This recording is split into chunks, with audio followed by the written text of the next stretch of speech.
স্নান করা হয়ে গেছে। অ্যাকচুয়ালি আমি মধু খাচ্ছিলাম, কেন মিষ্টি কিছু একটা মুখে দিতে হয়, দেন তারপরে গ্যাসটা ধরতে হয়। তো আমি এদিকে কিছু খাইনি, সকাল থেকে এতটা শরীরটা খারাপ আমার।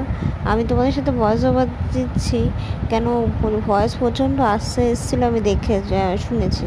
তো আমি জোরে কথাই বলতে পারছি না, বলছি তো প্রচণ্ড কষ্ট হচ্ছিলো। অনেক সব কাজ হয়ে আমি পুজো দেওয়া হয়েও গেছে আমার। শুধু বিকালবেলার দিকে ভাবছি বেরাবো কি বেরাবো না, কারণ নেক্সট ডে হলো বুদ্ধ পূর্ণিমা, ভালো একটা দিন। তো চলো আমি তো খাওয়া দাওয়া করে একটু বিশ্রাম নিই, আমি আর কথা বলতেই পারছি না। এখন বিকালবেলার দিকে আমি বেরিয়েছিলাম, আর দেখতে পাচ্ছ ব্ল্যাক কালার কুর্তিটা, এই কুর্তিটা আমি দীর্ঘ কয়েকশো মাস পর, মানে বছর পর পরছি সিরিয়াসলি। আমি একটু ব্ল্যাক ড্রেস, ব্ল্যাক জিনিসপত্র কমই পরি। আমি বেসিক্যালি নানান রকম কালারের পরি, কিন্তু ব্ল্যাকটা একটু কমই আছে আমার ওয়ার্ড্রোবে। দুটো মাত্র, একটা কুর্তি একটা শাড়ি, আর কিছু ব্ল্যাক আমার নেই।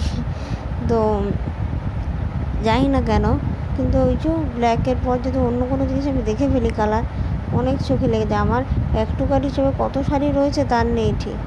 তো এখানে আমি পুজোর জিনিসপত্র সব কিনে নিয়ে এসেছি।